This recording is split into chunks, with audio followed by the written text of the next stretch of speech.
Salve família Encarando, aqui quem fala é o Davi e seja muito bem-vindo ao nosso humilde canal. Hoje trazendo um vídeo daquele formato antigo como boa parte dos nossos inscritos mais antigos gostam, mantendo sempre o estilo clássico. Hoje iremos falar do dia 2 de novembro, o dia de finados. De onde vem esse costume? Deus, a prova de fato que existe esse dia, as discussões já são velhas e atravessam gerações e gerações. Mas hoje, juntos, vamos tentar encontrar a resposta. Então, como o assunto exige reflexão, pega o seu pão com presunto e a vitamina de maçã e vamos iniciar o nosso quadro.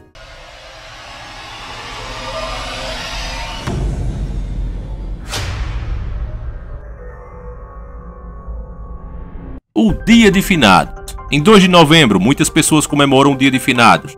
Essa data foi criada para homenagear os entes queridos que já faleceram. No início da história das igrejas, os primeiros cristãos rejeitavam totalmente a ideia do relacionamento com o morto. Nessa época, o pensamento predominante era de que as almas simplesmente ficavam adormecidas até o momento do julgamento final. Alguns ainda mantêm esse pensamento, principalmente na parte evangélica protestante. Essa tradição do Dia de Finados ela foi crescendo aos poucos. Enquanto o cristianismo crescia pela Europa, ele acabava anexando elementos de outras culturas. Costumes que aqueles povos tinham foram aos poucos sendo acrescentados ao cristianismo. E assim esse cristianismo, que está na maioria das igrejas, foi anexando aos poucos elementos de outras culturas.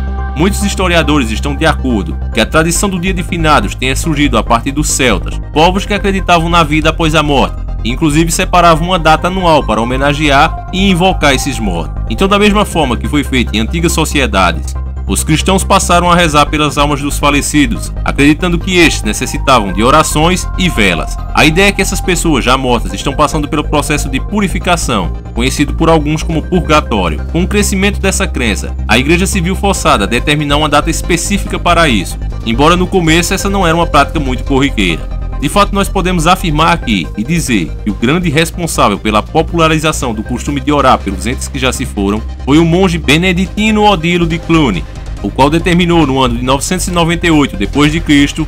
que todos os membros de sua abadia fizessem preces para essas pessoas. A nova tradição nascida na França acabou se propagando por toda a Europa. Então, propositalmente e feito pelos senhores do mundo, o Dia de Finados foi oficializado pela Igreja no século XI. Veja, século XI. Vocês sabem como esses caras são doentes por esse número. Nós já fizemos vídeos aqui explicando a numerologia Illuminati. Acredito que ainda está no canal, dê uma procurada. Você vai ver que esse número 11 não é por acaso. Todas as grandes coisas que eles querem fazer no mundo têm que ser implantadas sempre nessa data, que tem o número 11. Seja no século, seja no mês, seja no ano, na hora, sempre tem algo grande referente a esse número. E neste caso, um dia profano.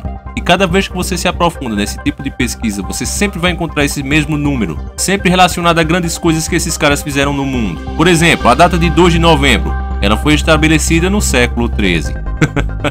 Outro número que quem pesquisa ou assistiu o nosso vídeo da numerologia Illuminati sabe bem o que significa. E se você começar a dar uma comparada, por exemplo, vamos comparar aqui o Brasil e México, desse feriado na cultura de cada país. No Brasil, o Dia de Finados é uma data triste, afinal as pessoas lembram de seus entes e sentem saudades. Já no México é tudo diferente. Os mexicanos realizam festas com muitos banquetes, pois acreditam que nesse dia as almas das pessoas voltam para fazer uma visita a seus familiares e amigos. E por isso os caras têm que estar super alegres.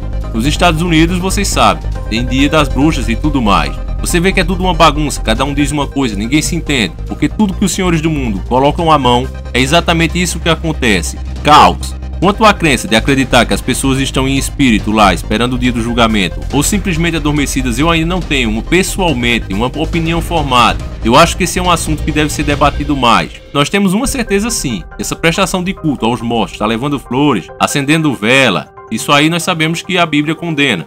Porém, a questão de existir espíritos ou não, a gente tem várias passagens que apoiam que existe e outras passagens que mostram que não. Eu já citei algumas e isso traz muita discussão. Por exemplo, temos Jesus na crucificação. Ele diz a um dos ladrões que hoje mesmo estarás comigo.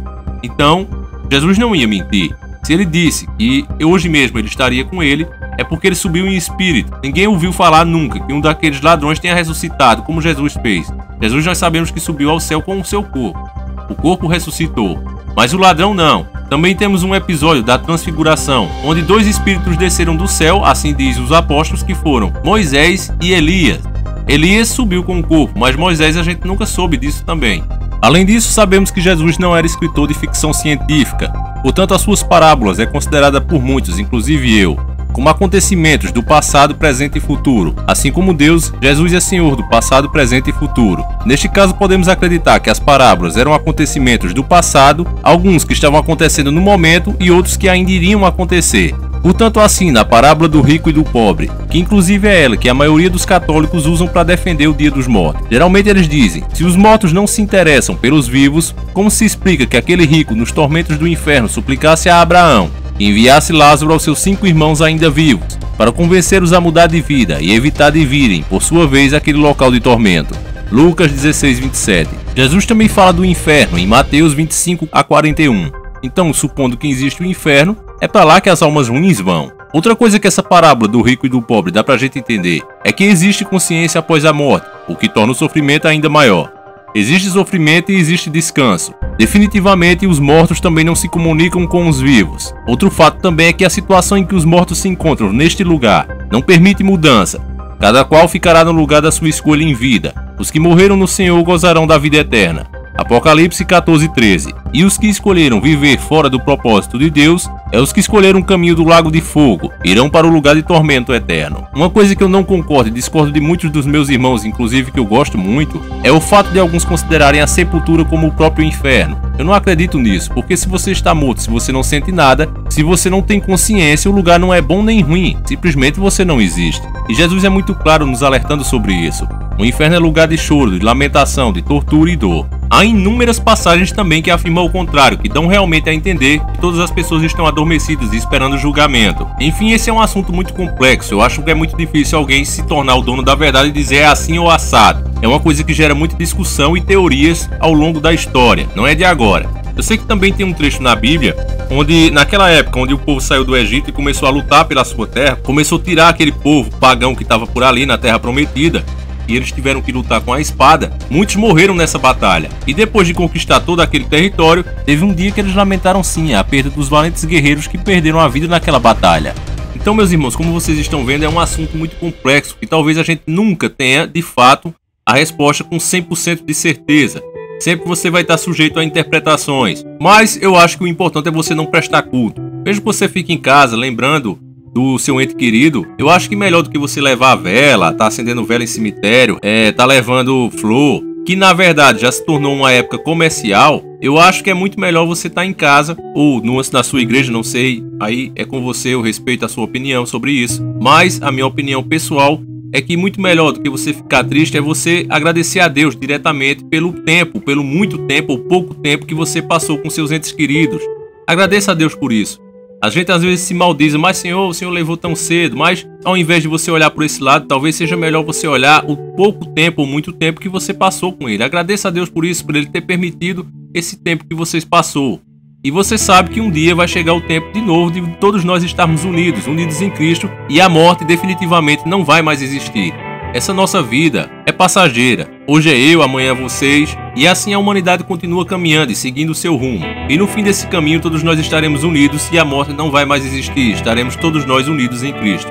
Enfim, meus irmãos, esse vídeo vai ficando por aqui. Eu vou indicar para vocês o canal do nosso amigo Humberto Volts. Pessoal, o canal do cara é muito bacana. Você que quer conhecer mais sobre esses assuntos, por exemplo, esses dias eu estava tendo certeza, conversando com ele, e de fato o nome do criador é Yahushua. Quando você diz, por exemplo, Aleluia, no final você diz Iá, e é a inicial do nome verdadeiro do Senhor, do nosso Cristo. No canal dele tem explicações perfeitas sobre isso aí. Muita gente tem dúvida, muitas pessoas estão falando que sim, que não na internet, mas esse cara explica muito bem nos vídeos dele o que de fato é, com fato. Então eu indico o canal dele aí, para quem quer saber a realidade, não tem coisa melhor. Eu vou ficando por aqui, voltamos sábado ou domingo, se assim o Criador permitir. Um abraço, fiquem todos com Deus e sempre encarando o sobrenatural.